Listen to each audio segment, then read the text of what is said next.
नमस्कार साथियों, Vajpayee technical classes में आप सभी का स्वागत है। साथियों, डीआरडीओ का पेपर सबका हो गया है। अब हम लोग यूपीपीसीएल के लिए कमर कस लेते हैं। बढ़ता चल तू ये मुसाफिर, मंजिल तेरे निकट होगी। हौसला रख दिल में अपने, ख्वाहिशें तेरी पूरी होंगी।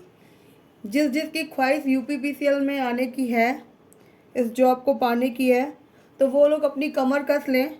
और हम लोग आज यूपीपीसीएल 2014 का पार्ट 1 लगाएंगे।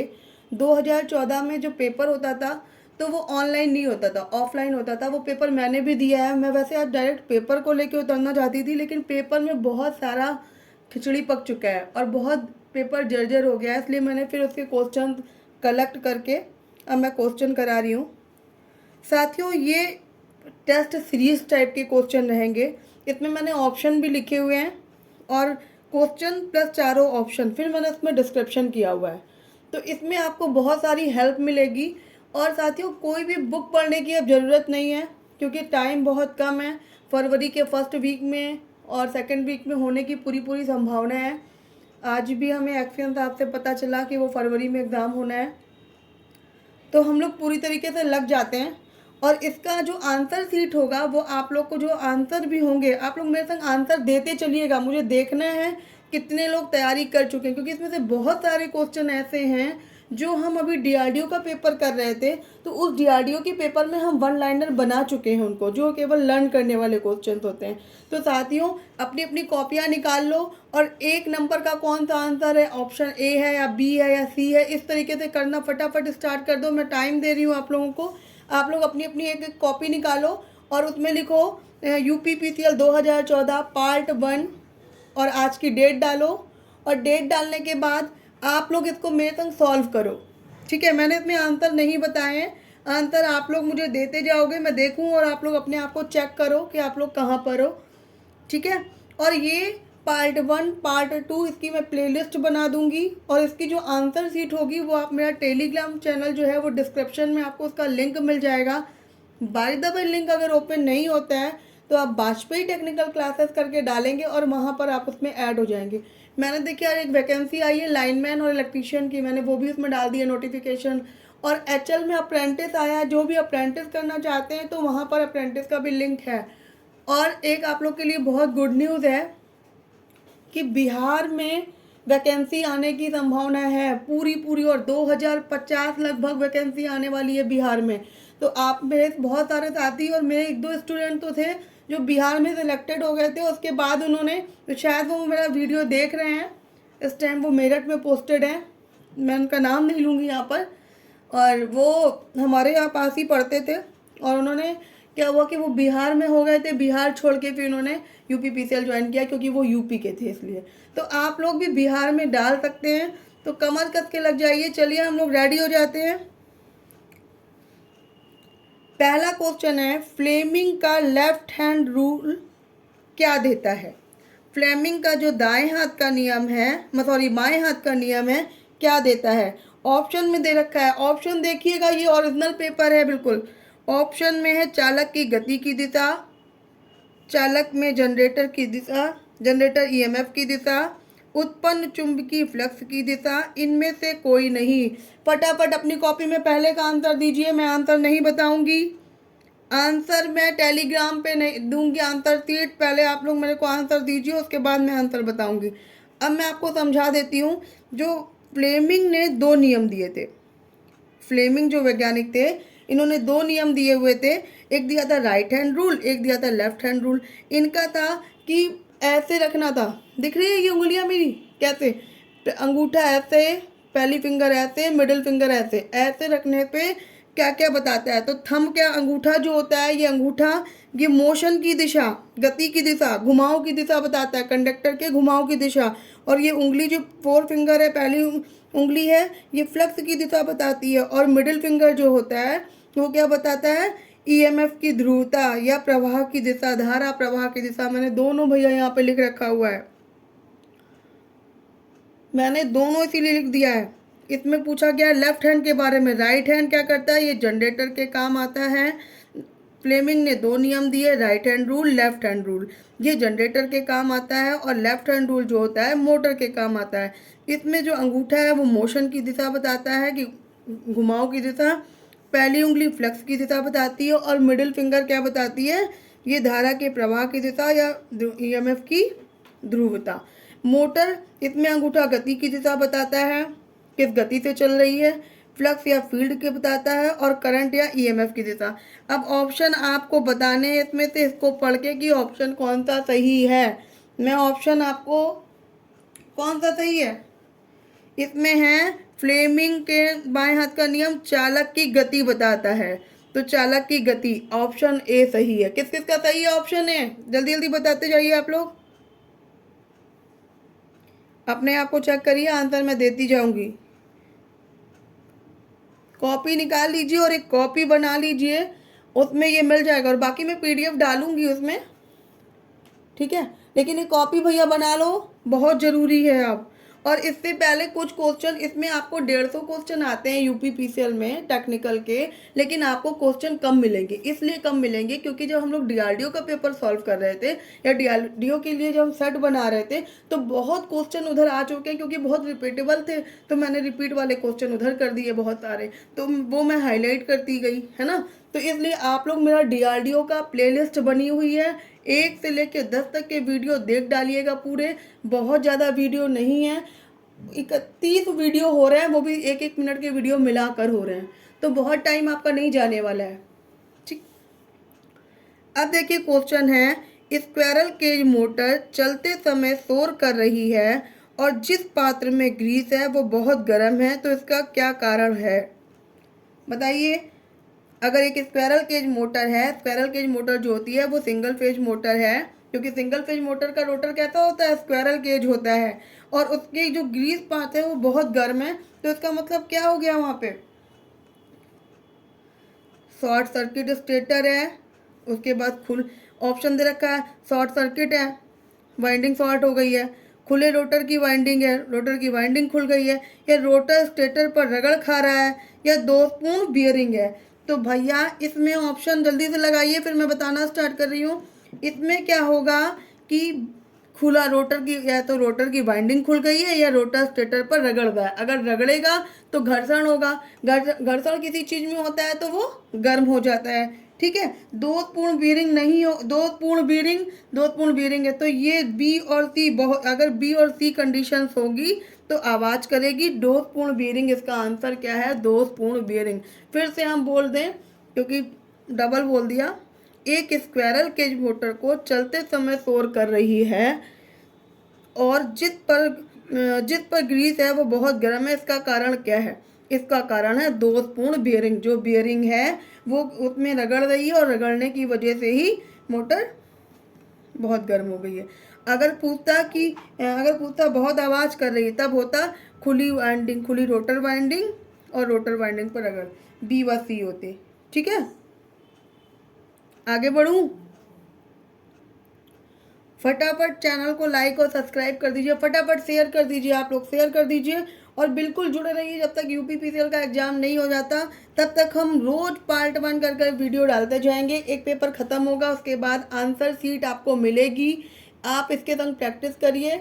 इस टाइम हमारा रिवीजन और टेस्ट का ही टाइम है, इसमें मैं ऐसे पढ़ा रही हूँ जिसको नहीं भी पता है उसे नॉलेज हो जाएगी उस बारे में कि क्या कैसे क्वेश्चन पूछे जा रहे हैं, और आपको बेसिक जल्दी से पढ़ना नहीं पड़ेगा। इसके बाद हम लोग बेसिक पढ़ेंगे, ठीक है। हो सकता है वीडियो हमारे रात, मतलब देर रात तक पहुँचे, क्योंकि मैं भी यूपीपीसीएल में हूँ, इसलिए वर्किंग में थोड़ा सा प्रॉब्लम आता है। कंटेंट स्टार्ट करना है, इकट्ठा करना, उसको फिर बनाना, फिर अरेंज करना, ठीक है। जल्दी जल्दी लाइक करिए फटाफट, जितने लोग देख रहे हैं चैनल को सब्सक्राइब करिए। आप लोग जितने लोगों से जुड़े हैं प्लीज़ उसको शेयर कर दीजिए। 3 फेज मोटर किन्हीं 2 सप्लाई लीडों को आपस में बदलने से क्या होगा। भैया ये मैंने पुराने वीडियोस में आपको बताया था कि मोटर का डायरेक्शन चेंज करना है, तो 3 फेज मोटर का डायरेक्शन कैसे चेंज करते हैं, सिंगल फेज मोटरों में डायरेक्शन कैसे चेंज करते हैं, यूनिवर्सल का कैसे करते हैं, डीसी मोटर का कैसे करते हैं। बैक के वीडियो देख लेना, याद कर लेना, फटाक से इसका आंसर दो मुझे, देखते हैं कितने लोगों ने पढ़ा है। ऑप्शन है मोटर को दोनों दिशाओं में चला सकते हैं। जिस दिशा में मोटर चल रही है उसकी दिशा उल्टी तरफ चल सकती है। दक्षिणावर्त घूर्णन पैदा हो सकता है, वामावर्त घूर्णन पैदा हो सकता है। अगर 3 फेज मोटर के 2 सप्लाई लीडों को आपस में बदल देंगे तो क्या हो जाएगा? 3 फेज मोटर के अगर डायरेक्शन को आपस में चेंज कर देंगे तो मोटर उल्टी दिशा में चलने लगेगी। ठीक है, तो इसका आंसर कौन सा हो गया भैया? बी आंसर हो गया। B answer. ये डायरेक्शन चेंज हो जाएगी मोटर, अगर क्लॉकवाइज चल रही है तो 2 लीडों का कनेक्शन बदलेंगे तो वो एंटी क्लॉकवाइज चलेगी। नेक्स्ट क्वेश्चन, आंसर देते जाइए, अपनी कॉपी में ए बी करके लगाइए और फिर चेक करिएगा अपने आप को कितना मैं कर पाया। निम्न के कार्य करने में पीजो इलेक्ट्रिक प्रभाव का प्रयोग किया जाता है। ए लाउड स्पीकर, माइक्रोफोन, एम्पलीफायर, इनमें से कोई नहीं। फटाफट आंसर दो। पीजो इलेक्ट्रिक प्रभाव का प्रयोग, इसका आंसर बी है। देखिए कितना का सही हुआ। चीटिंग मत करिएगा, हमारा कुछ नहीं जाएगा। चलिए नेक्स्ट क्वेश्चन देखिए। एक सर्किट बना हुआ है, निम्न परिपथ में कुल धारिता क्या है? ऑप्शन है 16। ये परिपथ बना हुआ है, इसमें पूछा गया है इसकी धारिता क्या है? 16 माइक्रोफैरड, 4 माइक्रोफैरड, 2 माइक्रोफैरड, 1/4 माइक्रोफैरड। अगर ये देखो किस में लगा है? पैरेलल में। हमने दोनों कैपेसिटर का सीरीज में फॉर्मूला होता है 1/CT = 1/C1 + 1/C2 + 1/C3, और पैरेलल में होता है CT = C1 + C2। आंसर बताओ क्या हुआ? फटाफट। अब ये मैं नहीं बताने वाली, ये फॉर्मूला है पैरेलल का C1 + C2, ये 8 + 8। जोड़ के बताओ ऑप्शन कौन सा है? 16 microfarad. Very good, A answer है इसका। ठीक है, नेक्स्ट क्वेश्चन देखते हैं। VIR वायरों में कॉपर चालक को सदैव टिन किया जाता है, जिसका प्रयोजन, मतलब कि जो वल्केनाइज्ड इंडियन रबर जो होती है उसमें जो कंडक्टर अंदर की ओर होता है वो मोड़ा जाता है। क्यों मोड़ा जाता है? ऑप्शन दे रखा गया है। चालक में जंग लगने से बचाना, इसको अच्छी दिखावट देना, कॉपर चालक को सल्फर अंश के प्रभाव से बचाना, इनमें से कोई नहीं। आंसर बताइए भैया। आपने प्रेस वाली लीड देखी होगी घर में, घर में जो प्रेस की लीड होती है वो हमेशा देखो ऐंठी हुई रहती है ना? ध्यान दिया है कभी? प्रेस वाला वो ऐंठ जाती है। तो इसमें बताओ कौन सा ऑप्शन है? आधे तो सोच रहे होंगे कि मैम पूछ रही कि घर में प्रेस वाली, यहाँ VIR भैया होता है, उसके ऊपर जो इंसुलेशन होता है वो ऐंठता है। मैंने VIR की फुल फॉर्म रख दी, वल्केनाइज्ड इंडियन रबर। इसका यूज होता है हीटिंग एलिमेंट में, कि आपको गर्म ना लगे, इंसुलेशन जले नहीं, उसके ऊपर एक धागे जैसी बुनाई भी कर देते हैं। पुराने वाले जो प्रेस आते थे, ध्यान होगा, कपड़े जैसी बुनाई रहती है उस पर। ठीक है, हीटिंग इफेक्ट के लिए। तो इसमें कौन सा आंसर हो गया आपका? क्वेश्चन नंबर 6 का सी, सल्फर अंश से उसको दूर रखने के लिए। अब देखिए क्वेश्चन नंबर 7। घरों में पंखे और लैंप निम्न जुड़े होते हैं। किसमें जुड़े होते हैं? सीरीज में, पैरेलल में, सीरीज पैरेलल, इनमें से कोई नहीं। आंसर दो। ये अक्सर मैं बताती रहती हूँ, फटाफट आंसर देते जाओ। वेरी गुड, पैरेलल में जुड़े होते हैं। पैरेलल में जुड़े होते हैं और पैरेलल में वोल्टेज का मान समान रहता है, सीरीज में वोल्टेज का मान बढ़ता है। मैंने ये बॉक्सेस में जो बंद कर करके लिखा हुआ है इनको अच्छे से देखते जाना, आपको PDF मिलेगी, वरना एक कॉपी बना लो, खुद से नोट करना स्टार्ट कर दो भैया। खुद से जितना नोट करोगे उतने से ज़्यादा रिजल्ट आएंगे। और जितने दिन एग्जाम के बचे हैं, दिन रात एक कर दो, एक भी क्वेश्चन छूटना नहीं चाहिए। कंप्यूटर आप लोग पढ़ रहे हो ना? अच्छा ठीक है, कंप्यूटर भी अच्छे से पढ़ाई करते चलिए आप लोग कंप्यूटर के बारे में, क्योंकि कंप्यूटर नहीं निकला तो फिर इलेक्ट्रीशियन का कोई इम्पोर्टेंस नहीं रहेगी। कंप्यूटर से ही आपकी कॉपी चेक होगी। मांगा नहीं है इसमें CCC, लेकिन कंप्यूटर में आपके 20 मार्क्स होने बहुत ज़रूरी हैं। ठीक है भैया, बहुत बहुत ढंग से पढ़ो। नेक्स्ट क्वेश्चन देखो, इसका आंसर क्या है? पैरेलल। पैरेलल में कनेक्शन होते हैं और पैरेलल में वोल्टेज समान रहता है, सीरीज में वोल्टेज बढ़ता है। नेक्स्ट क्वेश्चन है, प्रत्यावर्ती धारा सप्लाई पर फ्लोरोसेंट ट्यूब के साथ प्रयुक्त चोक का क्या कार्य है? जो चोक लगती थी अब तो इनबिल्ट आती है, पतली सी ट्यूब आती है। पहले जो चोक लगती थी उस चोक का कार्य क्या है? ऑप्शन दे रखा है, ट्यूब को तुरंत स्टार्ट करने के लिए, हाई वोल्टेज पैदा करना, चलते समय ट्यूब के डिस्चार्ज करंट के परिणाम को सीमित करना, ए बी दोनों, इनमें से कोई नहीं। तो देखिए, सबसे पहले तो मैंने आपको ट्यूबलाइट के कनेक्शन बता दिए। ट्यूबलाइट के कनेक्शन कैसे होते हैं? ट्यूबलाइट सर्किट के सीरीज में लगाई जाती है। मोस्ट इंपॉर्टेंट एनपीसीआईएल में पूछा गया था, ये मैंने उधर बताया भी है शायद। ट्यूबलाइट सर्किट के सीरीज में लगाई जाती है। ट्यूबलाइट के कनेक्शन, ये ट्यूबलाइट है, यहाँ से इसको जोड़ा, ये स्टार्टर लगा हुआ है। स्टार्टर जो होता है वो बाई मेटेलिक धातु का बना होता है। जो ये ब्रैकेट में बंदे हैं इनको बहुत अच्छे से देख लेना, क्योंकि इनमें से भी क्वेश्चंस होते हैं। बाई मेटेलिक धातु का बना होता है। और ये चोक का सिंबल है, ये स्टार्टर का सिंबल है, ये चोक का सिंबल है। चोक का सिंबल भी पढ़ते रहिएगा। और ये फेज है, ये न्यूट्रल है, ठीक है। इसमें स्टार्टिंग जो होती है, चोक लगाने से स्टार्टिंग वोल्टेज जो होती है वो 1000 से 1100 वोल्ट तक होती है। 1000 से 1100 वोल्ट। उसके बाद जैसे ही चोक स्टार्ट हो जाती है, जलने लगती है, तो ये ऑपरेटिंग वोल्टेज जो उसका होता है वो 110 वोल्ट होता है, और ये करंट को कंट्रोल रखता है। अब हम अपना ऑप्शन देख लेते हैं। ऑप्शन में क्या था? ट्यूब को तुरंत स्टार्ट करने के लिए हाई वोल्टेज देता है, तो बिल्कुल सही, क्योंकि चोक का काम क्या था कि वोल्टेज को 1000 वोल्टेज से 1100 वोल्टेज तक मतलब देना। और जैसे चोक स्टार्ट हो गई, स्टार्टिंग हाई वोल्टेज देता है, और उसके बाद 110 पे चलने लगा, तो ये वाला ऑप्शन सही है। दूसरा क्या है? चलते समय ट्यूब की डिस्चार्ज करंट के परिणाम को सीमित रखना, बिल्कुल सही, क्योंकि करंट कंट्रोल करता है। मैंने यहाँ पे लिखा भी है, करंट को कंट्रोल करता है। वोल्टेज हाई हुआ, इसने करंट को कंट्रोल कर लिया, ठीक है। जैसे ही अप से डाउन होता है, करंट कंट्रोल कर लेता है। तो इसमें क्या ऑप्शन सी क्या है? ए बी दोनों, तो इसका ऑप्शन क्या सही होगा? सी, ऑप्शन सी, ठीक है। आगे बढ़ूँ, ऑप्शन सी। ये देखिए, मैंने नीचे किया नहीं था, सॉरी। देखिए नीचे बना हुआ है, स्टार्टिंग में हाई वोल्टेज 1000 से 1100 वोल्ट तक का, और ऑपरेटिंग टाइम जब ये चलती है तो 110 वोल्ट करंट कंट्रोल करता है। तो इसमें क्या हो गया? सी। भैया बहुत स्पीड से करिए, बहुत पढ़ना है, सारे पेपर हम लोग को सॉल्व करके जाना है।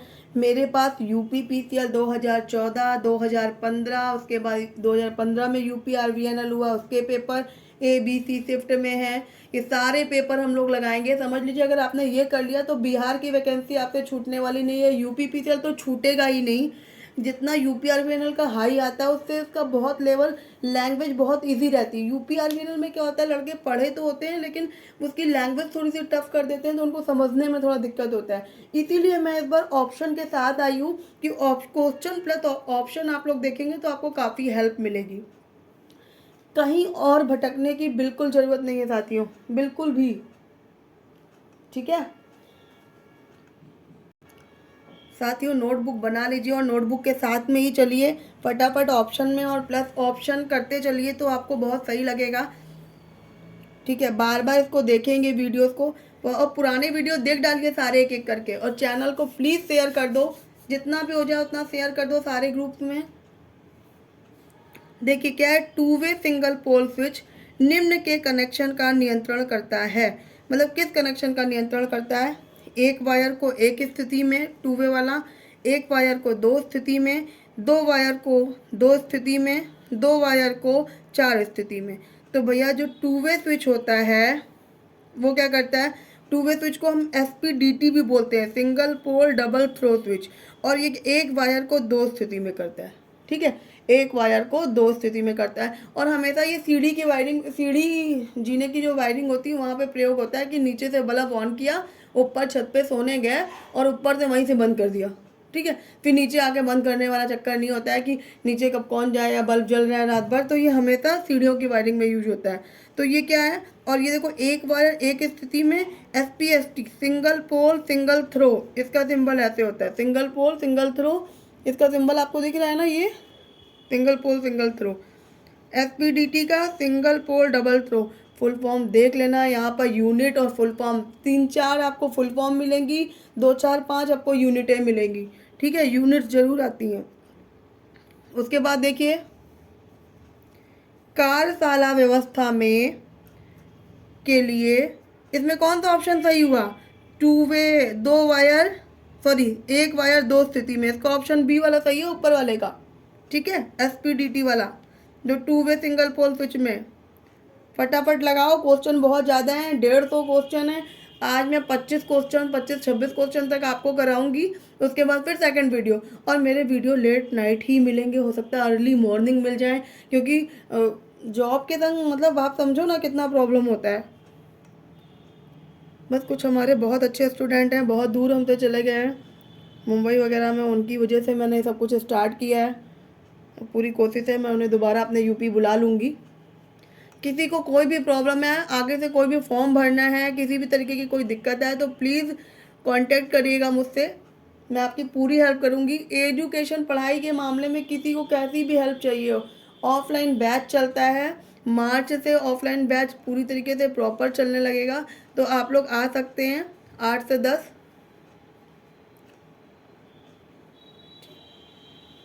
इसमें पूछा गया है कार्यशाला में प्रकाश व्यवस्था के लिए निम्न में से किस किस्म की वायरिंग को प्राथमिकता दी जाती है। Option A casing capping wiring, batten wiring और गुप्त कंड्यूक्ट वायरिंग, पृष्ठ conduit wiring, surface conduit wiring और अंडर।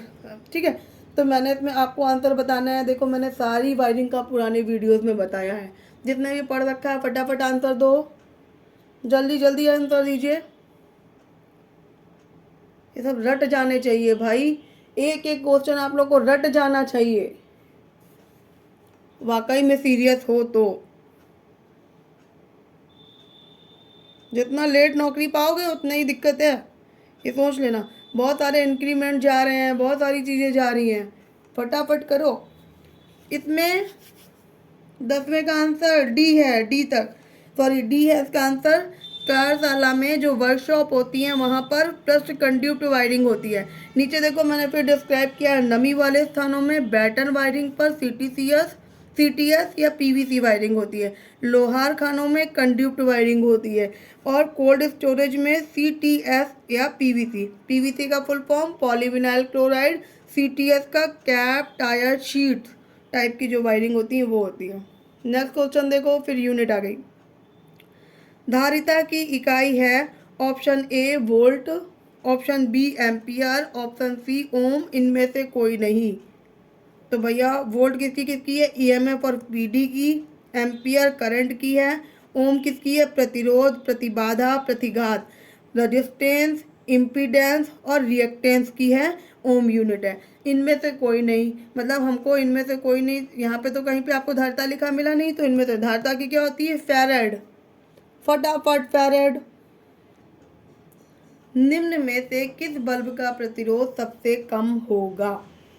रजिस्टेंस का मैंने फॉर्मूला यहाँ पे लिख दिया है, फॉर्मूला आपको हेल्प बनता है ये ओम्स लॉ से, लेकिन मैंने देखो डायरेक्ट लिख दिया, R= होता है V²/P।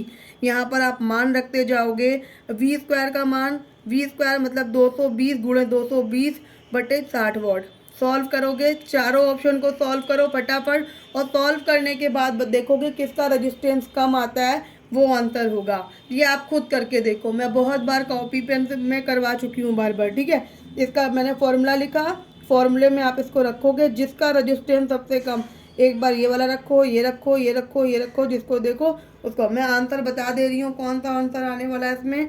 इसमें आंसर आएगा 115 ये सॉरी डी वाला, ठीक है। आगे बढ़ गई मैं, 150 क्वेश्चन कराने हैं भाई, ऐसे करेंगे तो हम लोग अब नहीं कर पाएंगे, कुछ बहुत मेहनत आप भी करो। इसमें जो हमारे बहुत अच्छे साथी हैं वो बिल्कुल छूट जाएंगे फिर। नेक्स्ट क्वेश्चन देखो क्या है, 13 नंबर। फ्यूज सामग्री के रूप में निम्न में से किसका प्रयोग किया जाता है, सिल्वर, कॉपर, एल्युमिनियम, कार्बन। तो किसका प्रयोग किया जाता है, किसका प्रयोग नहीं किया जाता है। क्वेश्चन बहुत ध्यान से पढ़ना, मुझसे ये वाली गलतियाँ बहुत होती हैं, किया जाता है नहीं किया जाता है, तो मैं थोड़ा सा ज़्यादा उसमें आ जाती हूँ, एक्साइटेड हो जाती हूँ, तो गड़बड़ कर देती हूँ। तो प्रयोग नहीं किया जाता, सिल्वर, कॉपर, एल्युमिनियम, कार्बन। तो किसका प्रयोग नहीं होता है इसमें, कार्बन का प्रयोग नहीं होता भैया, कार्बन का प्रयोग नहीं होता। कार्बन के ब्रश बनते हैं, जो आर्मेचर में ब्रश लगे होते हैं वो ग्रेफाइट या कार्बन के होते हैं, और कार्बन का मेल्टिंग पॉइंट 3500 डिग्री सेल्सियस होता है। पूरे ब्रह्मांड में सबसे ज़्यादा कार्बन का ही होता है 3500 डिग्री, और उसके बाद जो होता है किसका होता है, टंगस्टन का। मेल्टिंग पॉइंट होता है, कितना होता है 3400 डिग्री सेल्सियस। इसमें देखिए फ्यूज सामग्री, तो इसमें कौन सा होगा, सिल्वर होगा, ऑप्शन ए सही है सिल्वर। और हमने फ्यूज से संबंधित कुछ आंसर लिखे हैं, कुछ डिस्क्रिप्शन किया है। फ्यूज का सिद्धांत, फ्यूज किस सिद्धांत पे काम करता है, हीटिंग इफेक्ट पर। फ्यूज की रेटिंग क्या होती है, एम्पियर में। फ्यूज कैसे लगाते हैं, फेज के सीरीज में लगाते हैं। फ्यूज का स्पेसिफिक रेजिस्टेंस लो और मेल्टिंग पॉइंट लो होना चाहिए। फ्यूज किससे किससे मिलते बनता है उसका तार, लेड और टिन का। 67% लेड होता है पीबी, और टिन जो होता है वो 37%। फ्यूज सुरक्षा किससे करता है, शॉर्ट सर्किट और ओवरलोड सेफ्टी से बचाता है। दिल्ली मेट्रो का क्वेश्चन है ये, ठीक है। इसका ऑप्शन क्या है, ए सही है। आगे बढ़ूँ, आगे देखिए क्या है, इलेक्ट्रोप्लेटिंग के लिए किस प्रकार विद्युत सप्लाई की आवश्यकता होती है। ऑप्शन है low frequency AC voltage, DC supply, low frequency DC voltage, none of these, इनमें से कोई नहीं, नन ऑफ दीज इनमें से कोई नहीं। इलेक्ट्रोप्लेटिंग के लिए बताइए, फटाफट बताओ, इलेक्ट्रोप्लेटिंग में कौन सी सप्लाई होती है, कौन सा ऑप्शन सही है इसमें, जल्दी बताइए। बी ऑप्शन सही है, डीसी सप्लाई सही है। और इसमें देखो डीसी सप्लाई कहाँ कहाँ यूज़ होती है, इलेक्ट्रोप्लेटिंग में, इलेक्ट्रोटाइपिंग में, धातु शोधन। इलेक्ट्रोटाइपिंग है तो किसी मुद्रा के ऊपर कुछ छापना होता है ना, वो इलेक्ट्रोटाइपिंग होता है। और धातु शोधन में धातुओं को साफ करना है, तो पायल वगैरह आप लोग साफ करवाते हैं ना, वहाँ पर। धातु निष्कर्षण में किसी धातु को गला के कुछ बनाना, और ईएमएफ बनाने में, ठीक है। जहाँ समझ ना आए टाइप करके भेजो, कुछ और सुधार करना है। अगर कोई और चाह रहा है कि मैम ऐसे नहीं ऐसे पढ़ाएं, हमको नहीं समझ में आ रहा है, तो आप वो भी मुझे बताओ, मैं आप और सरल सरल तरीके बनाने की कोशिश करूँगी। पर प्लीज़ आप इसको प्रॉपर तरीके से पढ़ो भैया, यूपीपीसीएल छूटना नहीं चाहिए, जितनों ने भरा है छूटना नहीं चाहिए। हमारे संग जितने लोग जुड़े हैं उनका सिलेक्शन होना चाहिए, पोस्ट पर्याप्त है, ठीक है। साथियों बहुत ज़ोरदारी से लग जाइए, मैं बार बार बोल रही हूँ आप लोगों को कि आप बस प्रॉपर वे में आज से स्टार्ट कर दो। यूपीपीसीएल, जिंदगी एक पल में नहीं बदलती है साथियों, एक एक पल में लिया हुआ फैसला ज़िंदगी बदल देता है। इसीलिए इसी पल आप ये फैसला लो, आप बिल्कुल एक एक वीडियो पुराने देख लोगे, और उसके बाद उसको एक एक करके एक एक पॉइंट को उसको आप समझोगे। और जितने भी क्वेश्चन अभी हम आने वाले टाइम पे लाने वाले हैं, सारे क्वेश्चन आप करके ही जाओगे। एक नोटबुक बना लो, बहुत ज़्यादा पेजेस नहीं होगा, ख़राब होंगे उसमें, कि ऐसे ही 100-150 पेज की बना लो। और जब तक यूपीपीसीएल एग्ज़ाम नहीं होता, यूपीपीसीएल में एग्ज़ाम में अंदर एंट्री तक आप पूरे क्वेश्चन करके जाओगे, ठीक है। हम बता रहे हैं आपका क्वेश्चन छूटने वाले नहीं है, बहुत सारे हमारे पढ़ाई हमारे साथ में ही हैं, नहीं छूटने वाला आपका। देखिए क्या है, भारत में विद्युत सप्लाई की मानक आवृत्ति क्या है। इंडिया की जो फ्रिक्वेंसी है वो कितनी है, 50 हर्ट्ज, तो ऑप्शन ए इसका सही है, 50 हर्ट्ज है। इंडिया का जनरेटिंग वोल्टेज जो है वो कितना है, 11,000 वोल्टेज है। इंडिया का जनरेटिंग वोल्टेज 11,000 वोल्टेज है। अमेरिका की फ्रिक्वेंसी कितनी है, वो 60 हर्ट्ज है। फ्रिक्वेंसी का जो रेगुलेशन होता है वो होता है ±3%, ये मैं पहले भी बता चुकी हूँ। हाई कितना होता है, 51 हो जाएगा, और लो कितना होगा, 48.5 हर्ट्ज। रेगुलेशन, अगर वोल्टेज में रेगुलेशन आपसे पूछ देता है तो मैंने यहीं पे बता दिया है, वोल्टेज में रेगुलेशन ±5% है। और इसको फ्रिक्वेंसी को हम एफ से प्रदर्शित करते हैं। फ्रिक्वेंसी का एक फॉर्मूला होता है एफ बराबर NP/120। फ्रिक्वेंसी का मात्रक जो होता है हर्ट्ज और साइकिल, ठीक है, हर्ट्ज या साइकिल, एक ही लिखा मिलेगा, होते दोनों मात्रक है, ठीक। अब देखो नेक्स्ट क्वेश्चन, देखो ट्रांसफार्मर ऑयल का निम्न में से कौन सा कार्य नहीं है। ये क्वेश्चन मैंने अभी करा था, दिल्ली मेट्रो का क्वेश्चन था, और डीआरडीओ में भी पूछा गया था, तो मैंने करवाया था, अभी मैंने करवाया है। बैक की वीडियो देख लो, बहुत हेल्प मिलेगी। ट्रांसफार्मर ऑयल का निम्न में से कौन सा कार्य नहीं है, प्राइमरी कॉइल को ठंडा करना, सेकेंडरी कॉइल को ठंडा करना, अतिरिक्त इंसुलेशन प्रदान करना, प्रेरक युग्मन प्रदान करना, ऐसे ऑप्शन में आता है। कौन सा कार्य नहीं है भैया बताइए फटाफट, डी कार्य नहीं है, प्रेरक युग्मन प्रदान करना ये नहीं है, बल्कि इंसुलेशन को, मतलब अतिरिक्त इंसुलेशन प्रदान करना और कॉइल को ठंडा रखना ही ट्रांसफार्मर ऑयल का काम होता है, इसीलिए ट्रांसफार्मर में ऑयल डाला जाता है। अब देखिए, ट्रांसफार्मर में कॉपर लॉस निम्न में होते हैं। किस में होते हैं? ऑप्शन दे रखा है कोर में, वाइंडिंग में, मेन वाइंडिंग में, बुशिंग में। फटाक से आंसर दे दो, मैंने क्योंकि ट्रांसफार्मर में लॉसेस सब बताए हैं। फटाफट बताओ ट्रांसफार्मर में कितने प्रकार के लॉस होते हैं? पढ़ाई करो भाई, जोरदारी पढ़ाई करो, फटाफट आंसर आने चाहिए। अब देखिए ट्रांसफार्मर में मैंने इसको डिस्क्राइब कर दिया, जिन्होंने नहीं देखा है तो फटाक से यहीं देख लो। ट्रांसफार्मर में दो प्रकार के लॉसेज होते हैं, आयरन लॉस और कॉपर लॉस। आयरन लॉस को हम नियत मतलब ये कांस्टेंट लॉस होता है, इसको नो लोड लॉस बोलते हैं। कॉपर लॉस जो होता है वो वेरिएबल होता है, ये कम ज़्यादा होता रहता है। जितना वोल्टेज लेंगे, वोल्टेज कम है तो कम, वोल्टेज ज़्यादा है तो ज़्यादा, इस तरीके से ये वेरिएबल। लोड ज़्यादा है कम है, इस तरीके से ये वेरिएबल होता रहता है। ये ऑन लोड लॉसेज होते हैं, ये लोड पे ही ये लॉस होते हैं, तभी ये वेरिएबल होते हैं। ठीक। ट्रांसफार्मर में कितने प्रकार के लॉस होते हैं? दो प्रकार के, आयरन लॉस और कॉपर लॉस। आयरन लॉस को हम किस नाम से जानते हैं? Constant loss, no load loss. Iron loss दो प्रकार के होते हैं, इडी करंट लॉस और हिस्टेरेसिस लॉस। ये इनके फॉर्मूले हैं, मेट्रो में इनसे रिलेटेड फॉर्मूला आता है, कौन किसके समानुपाती है, इस टाइप से पूछते हैं। अब देखिए आयरन लॉस कोर में होते हैं। कहाँ होते हैं? कोर में होते हैं। आयरन लॉस कोर में होते हैं, यहीं से क्वेश्चन पूछा गया है, जो मैंने पीछे लिखा है कि कॉपर लॉस कहाँ होते हैं।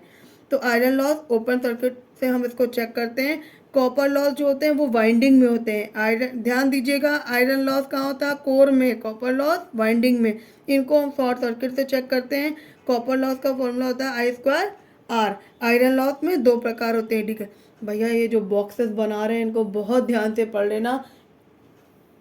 जल्दी जल्दी लाइक और सब्सक्राइब कर दीजिए, शेयर कर दीजिए आप लोग सभी को। इसके साथ ही कई क्वेश्चन ना साथियों हम लोग कर चुके हैं पीछे, लेकिन आज मैं ऑप्शन के साथ लाई हूँ तो मैंने लिख दिए हैं यहाँ पे।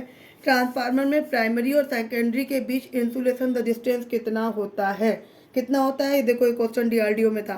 कितना होता है? देखो फटाक से आंसर दो। डिस्क्रिप्शन में देखिए मैंने क्या बताया है। प्राइमरी और सेकेंडरी, इनका इंसुलेशन रेजिस्टेंस कितना होता है? पहले आप बताओ फिर मैं।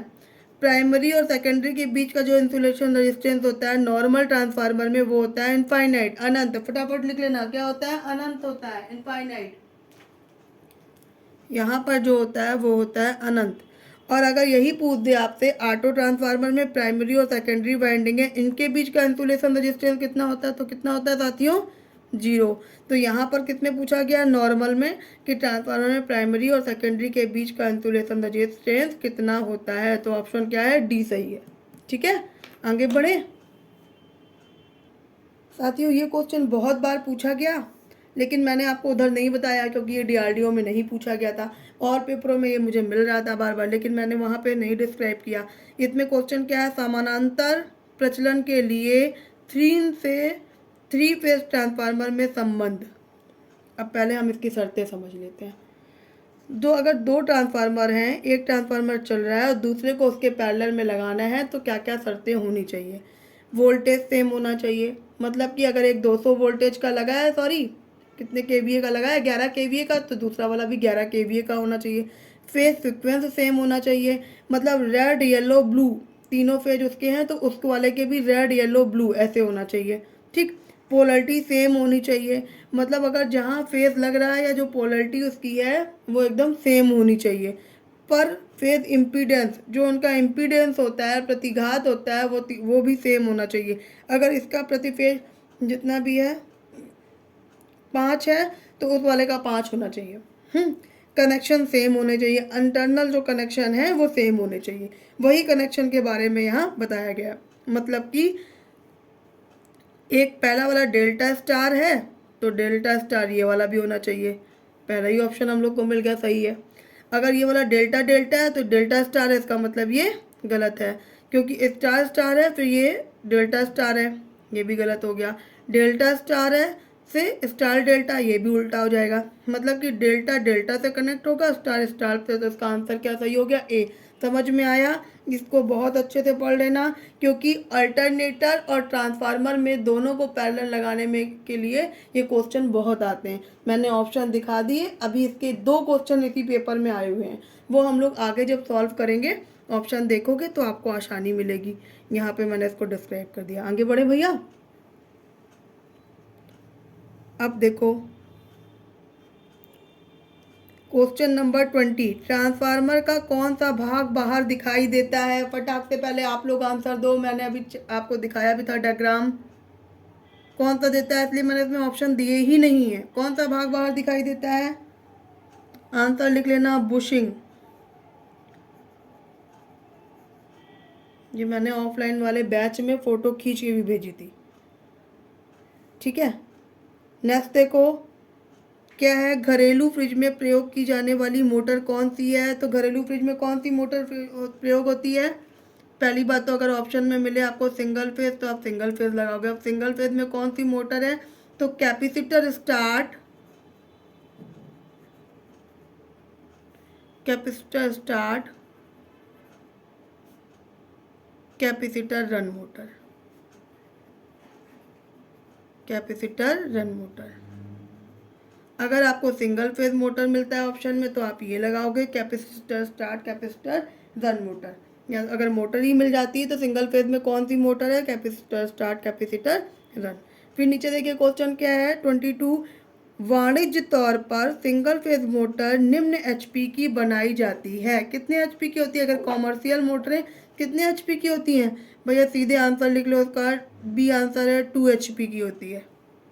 ठीक, उसके बाद देखो नेक्स्ट क्वेश्चन है 1400 mm स्विप के छत के पंखे में मोटर की रेटिंग क्या होगी? मैंने नीचे इसको डिस्क्राइब कर दिया है। अगर 1200 mm का पंखा है तो 60 या 100 वाट लेगा। अगर 1400 mm का है तो 120 से 180 वाट लेगा। तो इसका आंसर सही हो गया, सी वाला सही हो गया। ठीक है, मार्केट में पंखे ने पूछा, मार्केट में पंखे कौन कौन से रेटिंग के आते हैं? तो 900 का भी आता है, 1050 mm का आता है। उसके पंखे के पर जो होते हैं 1200 का भी होता है, 1400 और 1500। मतलब पंखे का पर, जो पंखे का पर होता है ये जो पर है ये इसकी mm बताया जा रहा है। ठीक है, ये जो इसकी mm है। हो गया? नहीं समझ में आया तो पूछना। टेलीग्राम से जुड़ जाइए, जितने लोग भी वीडियो को देख रहे हैं टेलीग्राम से जुड़ जाइए। टेलीग्राम में आपको पीडीएफ मिलते जाएंगे और उस पर आपको क्वेश्चन पेपर ये मैं डालूंगी। ठीक है, ये सॉल्व वाला नहीं डालूंगी, जैसे मैंने यहाँ पे लिख दिया मोटर, इसको पहले से ही हमने इसको पीडीएफ इसका बना लिया है, मैं वो भेजूंगी और आप इसको सॉल्व करना। लेकिन आप लिखो, लिखने से आपको बहुत आएगा, आपको पता रहेगा हाँ ये क्वेश्चन मैंने किया था। ठीक है, टेक्निकल में बहुत ज़्यादा कंपटीशन नहीं है, वहाँ पे भीड़ देख के घबराना नहीं। भीड़ बहुत आती है, बहुत लोग ऐसे ही आते हैं, फालतू में फॉर्म भरते हैं, भीड़ बढ़ाने आते हैं। ठीक है, मुझे पता है। 7 सिलेक्शन हुए, 7 टेक नॉन टेक मिलाकर, 1-2 तो ज्वाइन नहीं किए, 5-6 की सैलरी अकाउंट मिली है। एक्सपीरियंस के साथ बोल रहे हैं। ये बातें मैं मतलब उस तरीके से नहीं बता रही, मैं आपको मोटिवेट कर रही हूँ कि ऐसे आप लोग लगे रहो, करते रहो और आपका निकलेगा। नेक्स्ट क्वेश्चन देखिए 24, वैक्यूम क्लीनर में किस मोटर का यूज किया जाता है? बताइए फटाफट, वैक्यूम क्लीनर में किस मोटर का यूज किया जाता है? वैक्यूम क्लीनर में किस मोटर का यूज किया जाता है? वैक्यूम क्लीनर में जो मोटर यूज होती है भैया वो है यूनिवर्सल, यूनिवर्सल मोटर।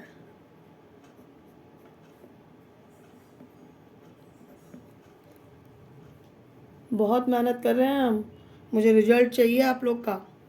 इतने दूर दूर से लोग जुड़े हुए हैं, जहाँ जहाँ से भी मुझसे कोई भी समस्या आए तो मुझसे बात करो, मैं आपकी प्रॉब्लम को सॉल्व करूँगी।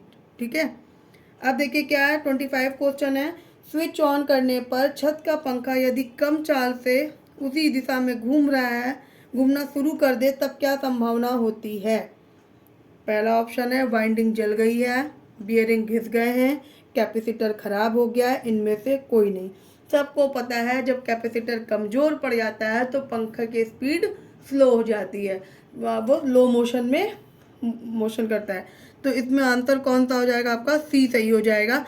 अगर वाइंडिंग जल गई है, वाइंडिंग जल जाती है तो वो नहीं चलेगा, मैंने नीचे डिस्क्राइब कर दिया। अगर वाइंडिंग जल गई है तो वो नहीं चलेगा। बियरिंग घिस जाते हैं तो वो डगमगाती हुई चलती, खड़ खड़ खड़ खड़ ऐसे करके वो दिखाएगी। मैं आपको दिखाऊंगी एक एक चीज़, मैं आपको लाइव दिखाऊंगी।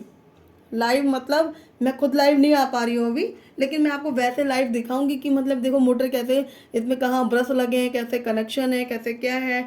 मैं बिजली का जितना भी मतलब मोटर वाला सेशन तो मेरे को जाना पड़ेगा कहीं, लेकिन जितना भी ये डिस्ट्रीब्यूशन वाला है वो मैं एक एक आपको पैनल से लेके सब कुछ, कनेक्शन से लेके कहाँ पे लाइटिंग अरेस्टर है, कौन से तार को क्या बोलते हैं, ये कौन वाली केबल है, मैं एक एक आपको दिखाऊंगी। लेकिन अभी टाइम कम है, अभी मेरे को फुल्ली रिवीजन करने का आपको टाइम है, इसीलिए मैं वो कंटेंट ला रही हूँ जो आपको पेपर में हेल्प दे।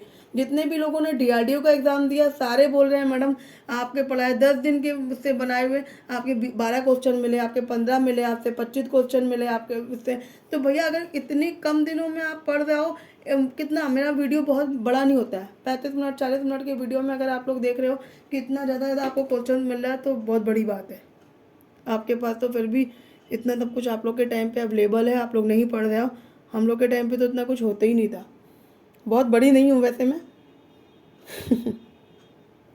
8 से 10 में मैंने आईटीआई किया था, फिर मैंने पनकी से अपने पावर हाउस से कानपुर से अप्रेंटिस करी, फिर मैंने डिप्लोमा किया, मुंबई से सीटीआई की,